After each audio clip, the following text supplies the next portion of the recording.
Hello guys, welcome to my channel. অনেক দিন পরে কিন্তু একটা নতুন চাকরির বিজ্ঞপ্তি নিয়ে চলে এসেছি। দেখো, ছোটোখাটো নোটিফিকেশান কিন্তু প্রতিদিনই আসতে থাকে, কিন্তু সেগুলো কিন্তু কোনো কাজের না। ঠিক আছে, হয়তো একটা পোস্ট বা দুটো পোস্ট, ওই জন্য কিন্তু আমি নিয়ে আসি না। ভিডিওটি শুরু করার আগে সকলের কাছে একটাই অনুরোধ রাখবো, যারা এখনও সাবস্ক্রাইব করোনি তারা সাবস্ক্রাইব করে বেল বাটনটা প্রেস করে দাও। আর বন্ধুদের মাঝখানে এটা শেয়ার করে দাও, যাতে তারাও কিন্তু এই অ্যাপ্লিকেশনটা করতে পারে। ঠিক আছে, তারা কিন্তু এই সুযোগটা যেন পায়। ঠিক আছে, তো দেখো এখানে আমরা কিন্তু কলকাতা হাইকোর্টের থেকে যে নোটিফিকেশনটা ছাড়া হয়েছে তার অফিসিয়াল নোটিফিকেশানে আছি। সেই নোটিফিকেশান নম্বরটা তোমরা এখানে দেখতে পাচ্ছ। ডেট হচ্ছে লেখাই আছে, দেখো 17 তারিখ সেপ্টেম্বরের 2021। Application are invited from Indian citizen processing knowledge in the vernacular of the state of preparation of a panel for filling up the 14 vacancies in the post of assistant registrar court recording high court original side. ঠিক আছে, তাহলে high court original সাইটে কিন্তু 14টি পোস্টে vacancy কিন্তু ছাড়া হয়েছে। The appointment will initially B made on the purely temporary basis but likely to B permanent. এটা কিন্তু আপাতত মানে টেম্পোরারি আছে, বাট সেটা কিন্তু পরবর্তীকালে পার্মানেন্ট হয়ে যেতে পারে। ক্লাসিফিকেশনে আমরা দেখতে পারো বিভিন্ন কাস্ট অনুযায়ী বিভিন্ন কিন্তু পোস্ট আছে। সেই পোস্টের টোটাল কিন্তু 14টা ভ্যাকান্সি এখানে তোমরা দেখতে পাচ্ছ। স্কেল অফ পে এখানে দেখতে পাবে তোমরা। পে লেভেল ম্যাট্রিক্স 16 অনুযায়ী কিন্তু তোমরা মাইনে পেয়ে যাবে। এজ দেখো, এজ হচ্ছে নট লেস দ্যান 18 বছর, 18 বছরের কম হলে হবে না। আর এদিকে হাইয়েস্ট হচ্ছে 32 বছর কিন্তু বয়স, 32 বছরের মধ্যে বয়স হতে হবে।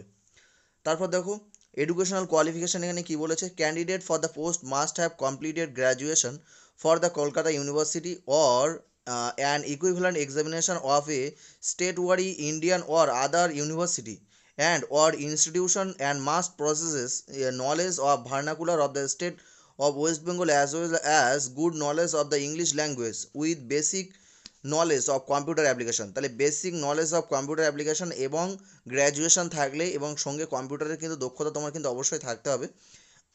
থাকলে তবেই কিন্তু তুমি এর এলিজিবল হবে।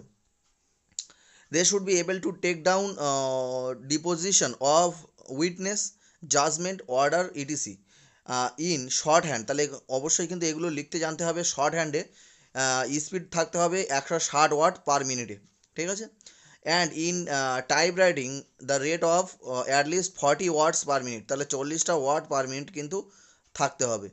With aid of a computer accurately as per practicable. তাহলে অবশ্যই কিন্তু কম্পিউটার জানা দরকার। The selection shall be made on the basis of competitive test. তাহলে অবশ্যই কিন্তু কম্পিটিটিভ টেস্ট এখানে হবে। ফিজ দেখো এখানে কি বলেছে, এসসি এসটিদের ক্ষেত্রে কিন্তু 400 টাকা ফিজ আছে এবং অন্যান্য যেসব ক্যাটাগরি আছে তাদের ক্ষেত্রে কিন্তু 800 টাকা ফিজ রাখা হয়েছে। মেড অফ ফিজ এখানে কিন্তু তোমরা ইন্ডিয়ান পোস্টের মাধ্যমে কিন্তু এখানটা পেমেন্ট করতে পারবে। ঠিক আছে, তারপরে দেখো মোড অফ সিলেকশন এখানে ফেজ 1 এবং ফেজ 2 এই দুটো পর্যায়ের মধ্যে কিন্তু তোমাদের নিয়োগ করা হবে। The candidate shall have required to undergo A test in short hand at speed of 160 per minute for 3 minutes. তাহলে 3 মিনিটের জন্য 160 ওয়াট পার মিনিটে তোমার কিন্তু শর্ট হ্যান্ড লিখতে হবে। ফুল মার্ক অফ টেস্ট 480 কিন্তু থাকবে। তারপর দেখো ফেজ 2তে কী বলেছে, ক্যান্ডিডেট সিকিউরিং 40% মার্ক। তাহলে 40% মার্ক ফেজ 1-এ যদি সে রাখে তাহলে কিন্তু সে পাস করে যাবে। And test will be called appearing for, তাহলেই কিন্তু তোমরা ফেজ 2-র জন্য কিন্তু ডাক পাবে। ঠিক আছে, তারপর দেখো সাবমিশন অ্যাপ্লিকেশন কীভাবে করবে। The application must have submitted in the closer envelope. তাহলে এনভেলপে এটা তোমার দিতে হবে mentioning therein the category of the post, কোন ক্যাটাগরির জন্য তুমি করছো, on the top of left corner. তাহলে টপ লেফট কর্নারে কিন্তু তোমাকে সেটা লিখতে হবে। ঠিক আছে, উইদিন 8 তারিখের মধ্যে, 8ই অক্টোবরের মধ্যে কিন্তু তোমার সেটা পৌঁছতে হবে।